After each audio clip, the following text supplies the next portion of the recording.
Judgment in the matter of Secretary of State for the Home Department against Kolicaj. This case is about the way in which the principle of fairness is satisfied in the context of a decision by the Secretary of State for the Home Department to deprive a naturalised British citizen of their British citizenship under Section 40, subsection 2 of the British Nationality Act 1981. The Section 40 regime involves a series of steps. First, a decision by the Secretary of State that an individual should be deprived of British citizenship in circumstances where that does not result in them being rendered stateless. Secondly, the giving of notice of that decision to the individual, setting out reasons. Thirdly, the making of an order by the Secretary of State to deprive the individual of citizenship in accordance with that decision. And fourthly, an appeal by the individual to the first-tier tribunal or a specialist tribunal called the Special Immigration Appeals Commission, which I will call SIAC. The appeal in ordinary cases is to the first-tier tribunal, pursuant to Section 40, capital A of the 1981 Act. The appeal in cases where the Secretary of State has made her decision on the basis of secret intelligence material is to SIAC, pursuant to Section 2, capital B of the Special Immigration Appeals Tribunal Act 1997. The present case is an ordinary case not involving any secret evidence, so we are concerned with an appeal to the first-tier tribunal. An appeal to SIAC involves special procedures to allow SIAC to examine the Secretary of State's case based on secret information, but apart from that, the proper approach to the conduct and the determination of the appeal is the same as on an appeal to the first-tier tribunal. In a series of recent judgments, beginning with the Begum case in 2021, followed in 2025 by the N3 case and the U3 case, the Supreme Court has examined the way in which appeals against deprivation decisions in SIAC should be conducted and determined. One issue in the present appeal is whether the guidance in those cases also applies to an appeal to the first-tier tribunal. Mr Kolicaj, the respondent in this appeal, was born an Albanian national. He arrived in the UK in 2005 on a visa and was subsequently granted indefinite leave to remain on the basis of his marriage to a British citizen. In 2009, he became a naturalised British citizen. He therefore had dual nationality. On the 27th of February 2018, Mr Kolicaj was convicted of the criminal offence of conspiracy to remove the proceeds of criminal conduct from England. The conspiracy involved Mr Kolicaj and his brother arranging to transport from the UK to Albania large quantities of cash, estimated at about £8 million, generated from criminal conduct. Mr Kolicaj was sentenced to 6 years' imprisonment. The National Crime Agency recommended that the Secretary of State should consider using her power under Section 40 to deprive Mr Kolicaj of his British citizenship on the ground that it was conducive to the public good and with a view to his deportation. A civil service submission to the Secretary of State in December 2020 invited her to consider using her Section 40 power to do this. Having considered these materials, the Secretary of State decided to deprive Mr Kolicaj of his British citizenship. She decided to do so in a way which did not give him an opportunity to renounce his Albanian citizenship, since if he did that, an order depriving him of his British citizenship as well would make him stateless, which is something that Section 40 does not allow. Accordingly, on the 22nd of January 2021, in accordance with the statutory procedure, the Secretary of State served a notice of intention to make a deprivation order on Mr Kolicaj in prison. About 30 minutes later, she served on him an order depriving him of his British citizenship. This was done to ensure that Mr Kolicaj would not have an opportunity to renounce his Albanian citizenship before the order was served on him. When the Secretary of State decided to deprive Mr Kolicaj of his British citizenship, the only statement of policy regarding the use of the Section 40 deprivation power, which was available in the public domain, was set out in the Home Office's nationality instructions. The relevant part simply said that conduciveness to the public good means depriving in the public interest on the grounds of involvement in serious organised crime. However, before the Secretary of State made her decision, she had in May 2020 adopted another, more targeted policy. This stated that she would use her power of deprivation only against people who were guilty of the most serious and high-profile cases of serious organised crime. This policy was not in the public domain or known to Mr Kolicaj at the time of the Secretary of State's deprivation decision in January 2021. Mr Kolicaj appealed to the first-tier tribunal against the deprivation decision. Among other things, he contended that his offending was not sufficiently serious to warrant his being deprived of his citizenship. By the time of the hearing of the appeal, he knew about the Secretary of State's new policy of May 2020 and was in a position to make representations in the light of it, to say that his was not a case within the most serious and high-profile category.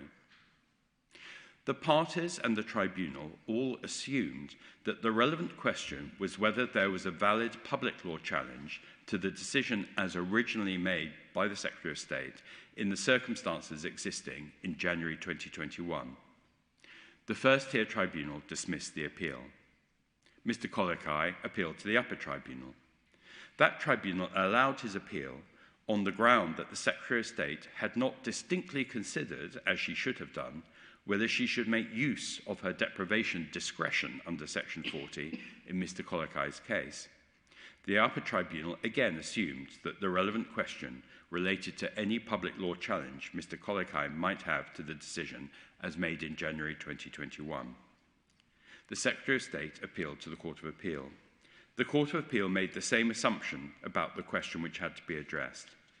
It found for the Secretary of State on her ground of appeal, holding that the evidence showed that on the facts of the case, the Secretary of State had appreciated that she had a flexible discretion as to whether to make the deprivation order and had exercised that discretion.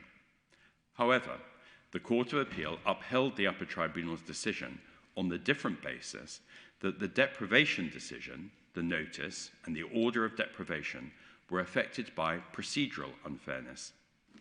This was because Mr Kolicaj was not given an opportunity to make representations to the Secretary of State before she made her decision and issued the notice and the order, and because the appeal to the first-tier tribunal was too limited in its scope to meet the requirement of procedural fairness. Because of this gap in the fairness of the deprivation regime, the Court of Appeal held that procedural fairness required the Secretary of State, when issuing the notice and making the order, to offer to review her decision by way of a reconsideration of the merits on the basis of representations made by Mr Kolicaj. This she had failed to do, so the Court of Appeal made an order quashing the deprivation order. The Secretary of State now appeals to the Supreme Court. Her appeal raises two issues. The first is whether the Court of Appeal was right to hold that there was a gap in the fairness of the deprivation regime which had to be filled by the Secretary of State offering to receive representations from Mr Kolicaj with a view to making a new decision in his case. The second is whether the Court of Appeal erred in quashing the order, since the Secretary of State contends that it had no power to do so. Mr Kolicaj cross-appealed to contend that the decision of the Court of Appeal should be upheld for further, different reasons. His cross-appeal raises three further issues. First, whether the Secretary of State was under an obligation to investigate the extent of the risk that Mr Kolicaj might be able to renounce his Albanian citizenship before she took her decision to deprive him of citizenship without first giving him an opportunity to make representations. Secondly, whether the Secretary of State applied an undisclosed policy to his case, namely the May 2020 policy, in a way which rendered her decision unlawful. And thirdly, whether the upper tribunal had been correct to find on the facts that the Secretary of State failed to exercise her discretion properly under Section 40. This court unanimously allows the Secretary of State's appeal and dismisses Mr Kolikaj's cross-appeal. The court takes the opportunity to clarify the nature of an appeal under Section 40 capital A of the 1981 Act and under Section 2 capital B of the Special Immigration Appeals Commission Act 1997, in light of the trio of previous judgments of the court in the Begum, N3 and U3 cases. Those judgments show that the appeal is an appeal on the merits of the case, and the jurisdiction of a tribunal or SIAC is appellate rather than supervisory. However, the legal principles which the first-tier tribunal or SIAC has to apply on such an appeal depend on the nature of the decision under appeal and the relevant statutory provisions. Different aspects of the same appeal can therefore require the application of different principles. New evidence can be adduced on an appeal and has to be considered in the course of the appeal. This means that ultimately the subject matter of the appeal in this case was the decision as maintained at the time of the appeal in the light of any new evidence and any new submissions which were made in the course of the appeal process, rather than the decision as originally made by the Secretary of State in January 2021. The tribunals below and the Court of Appeal had failed to appreciate this. On the first and main issue in the Secretary of State's appeal, this court holds that the Court of Appeal was wrong to find that there was a fairness gap, and so was wrong to hold that the Secretary of State was obliged to offer to review her deprivation decision by way of a reconsideration of the merits on the basis of representations made by Mr Kolicaj. The procedure set out in the 1981 Act is concerned with ensuring that an individual has a fair opportunity to challenge a deprivation decision made by the Secretary of State. There is no fairness gap. An individual affected by a deprivation decision has the right to challenge it by an appeal on the merits, in which they can introduce evidence of their own and make any representations they wish. The decision, which is the ultimate subject of consideration by the first-tier tribunal, or SIAC, is the decision which the Secretary of State seeks to maintain and defend after taking account of any new evidence and any such representations. The first-tier tribunal, or SIAC, is not limited to a review of the decision as originally made by the Secretary of State. There is therefore no justification for a court to devise an additional procedure and hold that the Secretary of State has to follow that additional procedure. On the second issue in the Secretary of State's appeal, this court holds that although there was no power to quash a deprivation decision and order, the first-tier tribunal did have the power to order that a deprivation decision and order should be set aside, which comes to much the same thing. The upper tribunal and the Court of Appeal could also make such an order. Turning to Mr Kolicaj's cross-appeal, the first issue is whether the Secretary of State was under an obligation to investigate the extent of the risk that Mr Kolicaj might be able to renounce his Albanian citizenship before she decided to adopt a procedure which did not allow him to make representations before her original deprivation decision was taken.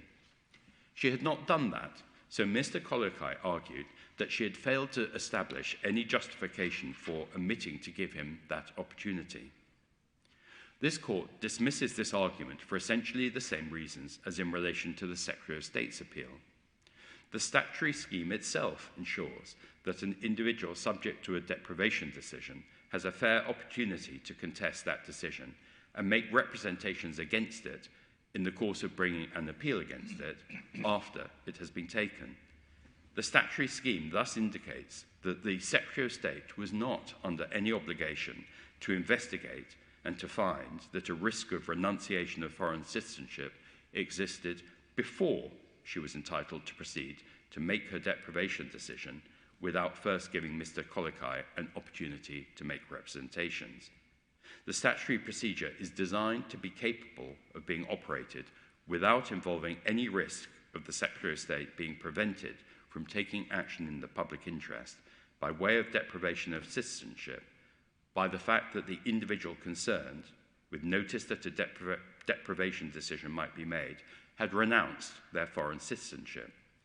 It would be contrary to the intention of Parliament to say that the Secretary of State is required to make an evaluative assessment of foreign law in order to decide whether to invite the individual to make representations before taking her decision. This court also dismisses Mr Kolicaj's second argument on his cross-appeal, that the deprivation decision against him was rendered unlawful by reason of the Secretary of State applying an unpublished or secret policy. The requirement to publish policies in relation to the exercise of discretionary powers stems from the principle of fairness, to ensure that an individual has a fair opportunity to make representations that their particular case falls outside the policy.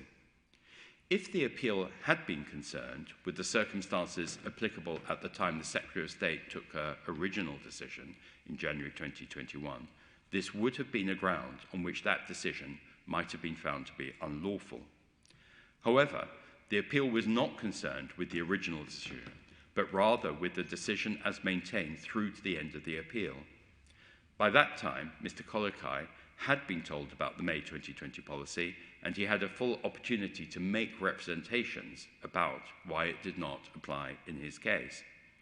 The first-tier tribunal considered those representations, but held that the Secretary of State had been entitled to find that the May 2020 policy did apply to him. There was therefore no absence of fairness, and the appeal could not be allowed on this basis. The principle of fairness did not require that Mr Kolicaj have the opportunity to make representations at the time of the original decision, since fairness is satisfied under the statutory regime by the provision of a notice under Section 40, subsection 5, giving reasons, and a right of appeal under Section 40, capital A.